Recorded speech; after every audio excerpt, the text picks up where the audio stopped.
Alors, le résultat d'apprentissage aujourd'hui était de voir le triangle de Pascal et le développement d'un binôme. Fait qu'on a vu dans la dernière leçon la récursivité et comment est-ce qu'on peut l'utiliser pour faire des formules de suite récursives. Mais un des exemples les plus populaires pour la récursivité, c'est le triangle de Pascal. Fait qu'en gros, le triangle de Pascal, c'est un triangle qui est créé lorsqu'on dit que chaque terme est égal à la somme des deux termes qu'il précède et les extrémités de chaque rangée sont toujours 1. Fait qu'on on va la regarder ensemble, on va faire plusieurs rangées, puis on va voir un peu comment est-ce qu'on peut lister le triangle de Pascal. C'est plus facile de le montrer que de le faire. Fait que, une des choses, c'est la première rangée qui est à rangée 0, tu as le 1 au début. Okay, donc, tu commences avec 1. Par la suite, la rangée 1, il faut que ça fasse un triangle. On dit que l'extrémité de chaque rangée doit donner 1. Donc, tu as 1 et 1. Et vu que c'est un triangle, j'arrête juste ici. La rangée 2 maintenant, sur chaque extrémité, c'est 1, 1. Mais ce qui va aller ici, parce que là, évidemment, il y a de la place pour un chiffre ici, c'est la somme des deux termes précédents. Donc, 1 plus 1 qui est 2. Ensuite, rangée 3, chaque extrémité 1, 1. Donc là, maintenant, je regarde. C'est pour lui ici, ça va être la somme de 1 et 2 qui est 3. La somme de 2 et 1 qui est 3. Donc j'ai 1, 3, 3, 1. Ensuite, on continue, rangée 4. Chaque extrémité, c'est 1. Donc là, je continue 3 plus 1 qui est 4, 3 plus 3 qui est 6 et 3 plus 1 qui est 4. On continue, rangée 5, 1, 4 plus 1 qui est 5, 4 plus 6 qui est 10, 6 plus 4 qui est 10, 4 plus 1 qui est 5. C'est un 1 à l'extrémité. Rangée 6, 1, 6, 15, 20, 15, 6, 1. Et évidemment, ceci continuerait jusqu'à l'infini. Donc là, le triangle de Pascal continuerait jusqu'à l'infini, mais on ne fera pas ça, on n'a pas rien que ça à faire toute la journée. Mais en gros, c'est fait avec une récursivité en utilisant les termes dans la rangée précédente. Alors là, si je veux trouver la somme de chaque rangée, juste pour le fun, si j'avais additionné euh, tous les chiffres dans cette rangée-là, donc, si on regarde ici, dans la première rangée, j'ai juste 1. La rangée 0, c'est juste 1. Dans la rangée 1, je regarde, c'est 1 plus 1 qui est 2. Dans la rangée 2, c'est 1 plus 2 plus 1, qui serait donc 4.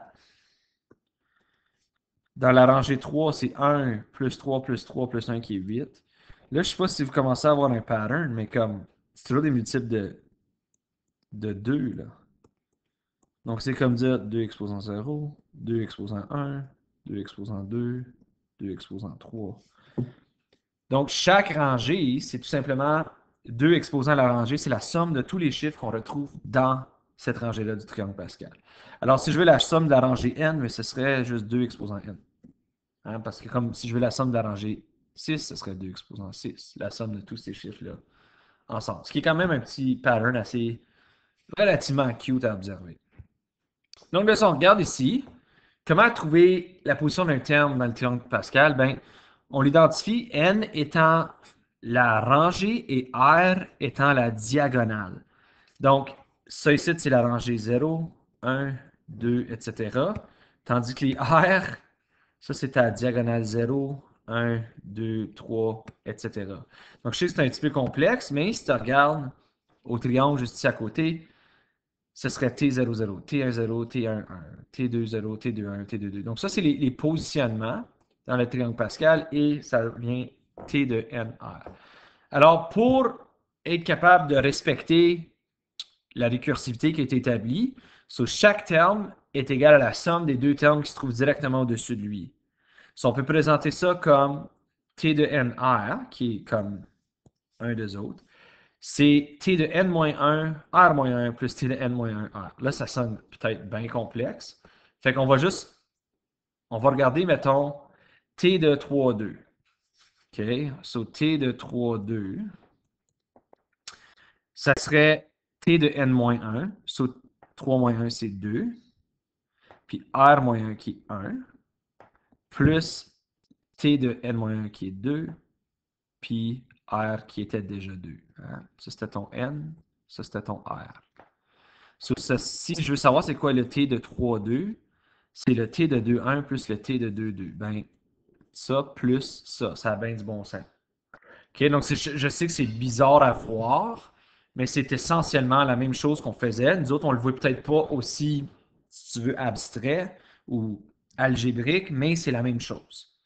Fait que là, si je veux savoir, ben, si je veux exprimer t de 5,3 plus t de 5,4 comme un terme unique du triangle de Pascal sur la forme t de nr, ben, faut que tu ramènes le fait que, OK, t de nr, c'est t de n-1, r-1, plus t de n-1 r.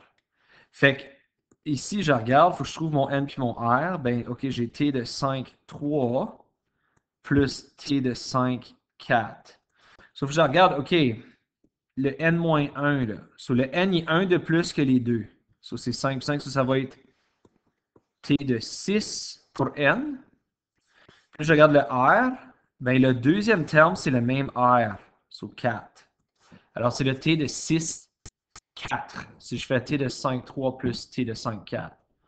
Puis je peux aussi le voir. Hein? 5, 3 puis 5, 4 sont ici. Donc, ensemble, ils vont donner 6, 4. Donc, tu peux un petit peu le voir. Mais c'est peut-être pas la chose la plus évidente et plaisante que tu as vue. Là, on va rentrer dans pourquoi que le triangle de Pascal est vraiment utile en algèbre et en mathématiques. Donc là, premièrement, on va développer. A plus B au carré. Écoute, on a vu ça ici. Depuis la 10e année, on l'a revu. C'est un carré parfait qu'on appelle ça. Donc ça devient A au carré plus 2AB plus B au carré. OK. Ça, c'est pas rien de nouveau. Même, tu n'avais même pas besoin de développer. Mais A plus B au cube, celle-là est peut-être un petit peu plus difficile parce qu'on ne l'a jamais vu. Mais pour se donner un peu un break, mais on va dire que c'est juste A plus B au carré fois A plus B. Donc, c'est A au carré plus 2AB plus B au carré multiplié par A plus B. Fait que là, OK, faire mes flèches, là. So, ça va me donner A au cube plus A au carré B. Là, je vais faire ceci aussi. Plus 2A au carré B plus 2AB au carré plus B au carré A plus B au cube. Donc là, on va essayer de regrouper nos termes communs. Ça me donne donc A au cube plus 3A au carré B plus 3AB au carré plus B au cube. Là, on vous dit, est-ce que vous remarquez de quoi? Puis peut-être pas sur le coup. Vous marquez peut-être pas quelque chose sur le coup, mais regardons au triangle Pascal. Si tu regardes bien là, ton exposant. Là. Exposant 2.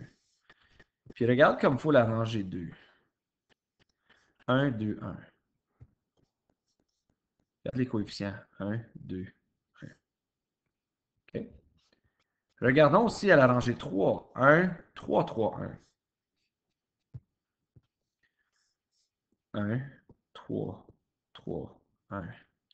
Donc, ce qu'on remarque, c'est que le triangle de Pascal peut nous aider à développer des binômes parfaits. Donc, un binôme qui se multiplie par lui-même. Et la rangée va dicter le développement de cet exposant-là. Fait que juste pour le fun, on peut le faire plus au long, là, mais il y a quand même une ordre dans laquelle tu dois respecter. So, si j'ai juste la valeur de comme, ben, de n qui est juste 0, ben ça, c'est comme dire a plus b exposant 0, c'est juste 1. Donc, c'est normal. Mais là, exposant 1, c'est a plus b exposant 1. Cela, on va regarder à notre rangée 1 qui est ici. Le coefficient va être 1 et 1. Donc, ça va être A plus B. Puis, on va voir qu'ils vont se partager l'exposant. Vous allez voir dans un instant. So, quand c'est un exposant 2, là, on va regarder, c'est 1, 2, 1. So, les coefficients, il va falloir, là, je vais juste les écrire. Je vais les écrire ici. 1, 2, 1. Les coefficients, il va falloir que ça commence comme ça. So, le truc pour le faire, c'est que tu commences avec la première lettre puis l'exposant. So, le premier coefficient, c'est 1. So, ça va être 1 fois le A avec le plein au carré. OK? Lui va avoir le premier exposant 2. C'est toujours un plus. Le deuxième terme, c'est 2. Mais là, ce qui va arriver, c'est que l'exposant 2 va se partager. Il doit être donné à chacune des combinaisons. So là, j'avais exposant 2 avec le A. Maintenant, il doit se partager entre le A et le B. So le A va baisser de 1, qui va être juste A exposant 1, B exposant 1. Donc, je suis allé de A exposant 2 à A exposant 1. Mais c'est un exposant 2, donc c'est là où le B va entrer en jeu. Pour assurer que j'ai quand même mon exposant 2. Et le dernier terme, c'est un facteur de 1. Mais maintenant, le A, il est rendu, il n'a plus besoin. Il a déjà fait son exposant 2, son exposant 1. Donc, c'est juste B exposant 2. So, remarquez que l'exposant, il se promène. A à la 2, A à la 1, B à la 1, B à la 2. Il se donne, c'est comme si l'exposant se donne à chacun des autres. OK, l'exposant 3 maintenant. A plus B exposant 3. Celui-là, c'était 1, 3, 3, 1. So, le premier terme, c'est 1. Ça va être A au cube. Le premier, c'est ton A au cube. Plus, le coefficient, c'est 3. Mais maintenant, le A, il a déjà eu l'exposant 3. So, maintenant, le A va être exposant 2. Il baisse de 1. Mais pour que ça reste exposant 3, il faut que j'ajoute B. Parce que là, ça va être A à la 2, B à la 1. So, tranquillement, le A va donner l'exposant au B. Le prochain terme, c'est un 3. Là, maintenant, c'est juste A exposant 1. Donc, le B va être exposant 2. Remarquez, le A va A à la 3, A à la 2, A à la 1. Et le dernier terme, c'est un facteur de 1 et tout simplement B à la 3. Parce que le A, il a déjà eu le A à la 3, A à la 2, A à la 1. Je sais que c'est pas évident. OK. Pour le 4, A plus B à la 4. So là, il faut regarder dans le triangle Pascal encore. Ça va être 1, 4, 6, 4, 1. So, le premier terme, c'est A à la 4. Le deuxième terme, le coefficient est 4. Là, le A va être à la 3, B. Ouf, mon stylo a de la misère. Le prochain terme, c'est un 6. Le A va être maintenant à la 2. Le B va être à la 2 pour assurer que ça donne un exposant 4. Ensuite, le prochain terme, c'est un 4. A, B à la 3. Et en dernier, tout simplement, B à la 4. Donc ça, c'est un peu l'utilité ou une des plus grandes utilités du triangle de Pascal. C'est que ça nous sauve énormément de troubles à long terme si on veut développer des binômes qui ont un exposant n. On a juste besoin de regarder au triangle Pascal. On n'a pas besoin de multiplier à chaque Moses de fois. Fait que là, on va voir, c'est pas toujours des A plus B. Là, j'ai 2x plus 1 exposant 6. Fait que pour le faire, ce qui allait bien, c'est de me faire un triangle Pascal jusqu'à 6. Ben, j'avais fait jusqu'à 4 ici, là. C'était 1, 4, 6, 4, 1. So, je vais juste mettre ça, là. 1, 4, 6, 4, 1. Ça, c'est exposé. Ça, c'est la quatrième rangée. Fait que la cinquième rangée, ce serait 1, 5, 10, 10, 5, 1. Fait que la sixième rangée, c'est 1, 6, 15, 20, 15, 6, 1. Donc, ça, c'est ma sixième rangée. Alors, on va le développer. Fait que le premier coefficient, c'est 1. Puis, je prends toujours lui ici. Ça, c'est 2x à la 6. Par la suite, plus. Là, c'est un 6 fois 2x à la 5. Puis maintenant, le 1 à la 1. Plus, le prochain coefficient, c'est 15 fois 2x à la 4 fois 1 à la 2. Parce que tout le temps que l'exposant il donne 6. Plus 20 fois 2x à la 3, 1 à la 3, plus 15 fois 2x à la 2, 1 à la 4. Ça, on voit tranquillement pas vite. Là, je vais manquer de place. Là. Plus 6 fois 2x fois 1 à la 5. Puis à la fin, j'ai plus 1, c'est avec le 1, le dernier facteur. Le 2x, il a déjà tout fait les exposants, donc c'est 1 à la 6 qui me reste à la fin.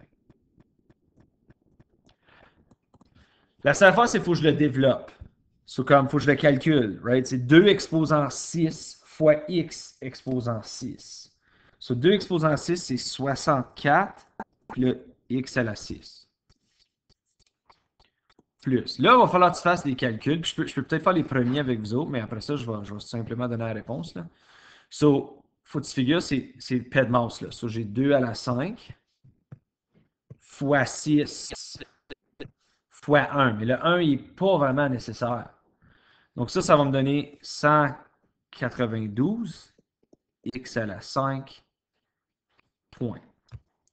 Plus, là, le prochain, je continue. Là.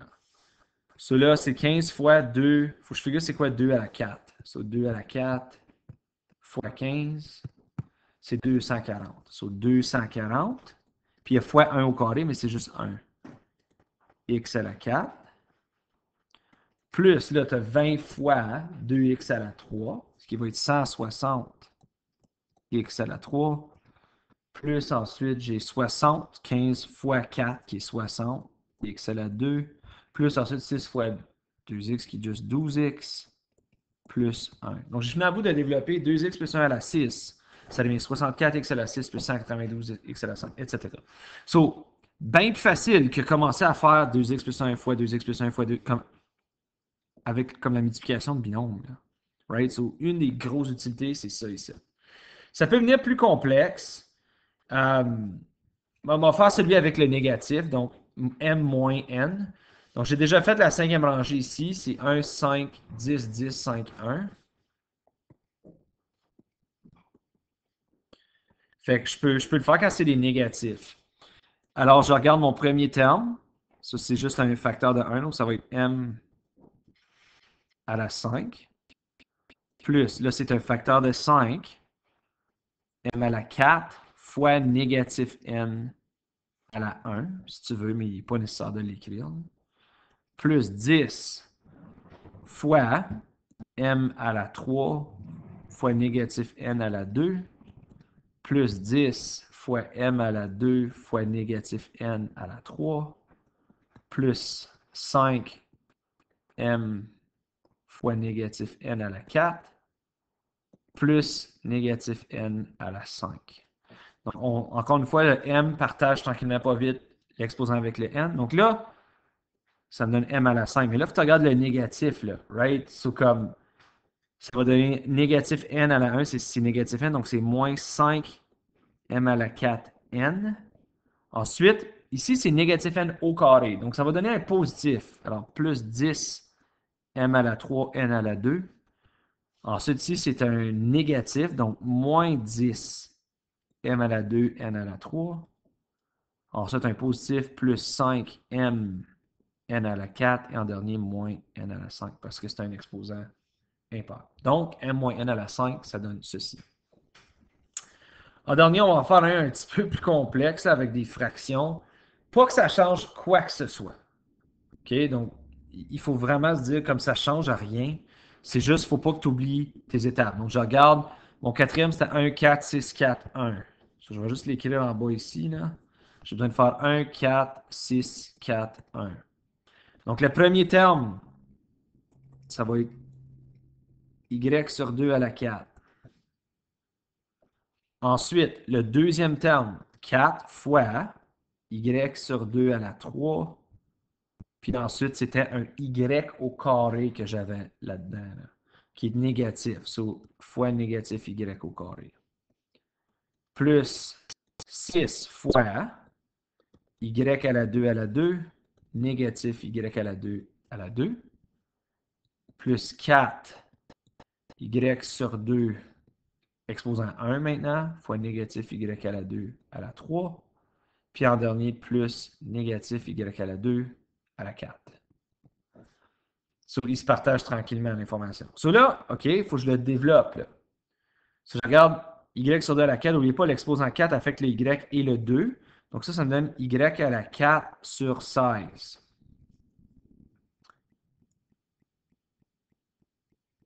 Prochainement, il faut que je le regarde comme quand même avec mes bons yeux. Là. So, j'ai y. OK, on va le développer vraiment, ça va être plus facile à le voir. Là. So, y à la 3 sur 2, ou y sur 2 à la 3. So, ça va devenir y à la 3 sur 8 fois négatif y au carré, si tu veux. OK, donc il faut quand même que je le développe un petit peu à la fois. Là, ensuite, ici, j'ai 6 fois Là, je vais regarder y à la 2 sur 4 fois négatif. Ben là, je pourrais, tandis que je suis là, négatif y à la 2. OK, ça, je peux y arrêter ici, là. Un exposant qui a un exposant, tu peux le multiplier. Right? Puis un exposant à 2, ça va donner un positif. Sauf fois y à la 4 ici. Plus 4 fois y sur 2. Là, j'ai un exposant impair. Ça va me donner négatif y à la 6, parce que 2 fois 3, c'est 6. Puis en dernier, ça va être un positif parce que c'est un exposant pair, y à la 8 à la fin. Plus y à la 8. OK. Là, on va continuer. J'ai y à la 4 sur 16. Là, ici, de 1, j'ai 4 divisé par 8. Ça va devenir 2 en bas là. Right? 4 puis 8, ça devient divisé par 4, c'est 1, divisé par 4, c'est 2. Puis là, j'ai une multiplication de 2 qui ont le même facteur. Ça va être une addition. 3 plus 2, c'est 5. Mais le multiple est négatif. Y à la 5 sur 2. Parce que lui est comme sur 1, là. Top fois le top, bas fois le bas. On va continuer. Là, le prochain, ça va être un plus parce que c'est tout des positifs. 6 puis 4, ben les deux divisent par 2, ça devient 3 en haut, 2 en bas. Puis y à la 2 fois y à la 4, c'est y à la 6. J'ai 3y à la 6 sur 2. Le prochain terme, je regarde, il y a un négatif qui va multiplier. Ça va faire un moins. 4 divisé par 2, c'est 2. 2 divisé par 2, c'est 1. Y à la 1 fois y à la 6, c'est y à la 7. Donc, moins 2 y à la 7. Puis en dernier, le plus y à la 8, encore là. Donc, c'est pas évident, mais c'est beaucoup plus facile que se mettre à développer ça une chose à la fois. Il faut juste vraiment pas t'oublier comment multiplier, diviser, loi des exposants. Comme toutes les choses que vous avez vues dans les 3 dernières années reviennent là, constamment. Donc, il faut vraiment faire attention. Alors, sur ce, ça clôture la leçon d'aujourd'hui. Si jamais vous avez des questions, n'hésitez pas à communiquer avec